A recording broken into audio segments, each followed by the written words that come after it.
কিছু মানুষের উত্থানের গল্প শুনলে আসলেই চমকে যেতে হয়। যেমন অ্যাক্টর রণিত রয়ের গল্প। নায়ক হিসেবে নিজের ক্যারিয়ার শুরু করলেও টাকার অভাবে বাধ্য হয়ে তাকে করতে হয়েছিল আমির খানের বডিগার্ড হিসেবে কাজ।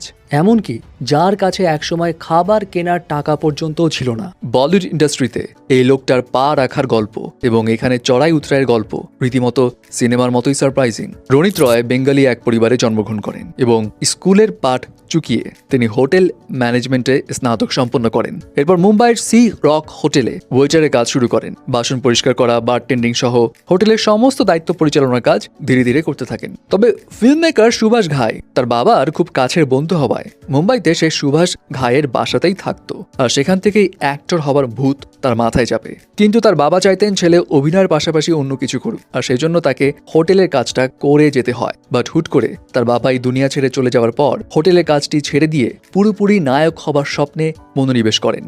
প্রথমে তিনি সুভাষ ঘাইয়ের অ্যাসিস্ট্যান্ট ডিরেক্টর হিসেবে কাজ শুরু করেছিলেন, কিন্তু সুভাষ ঘাইয়ের সঙ্গে তার মনোমালিন্য হলে সেটা ছেড়ে দেন তিনি।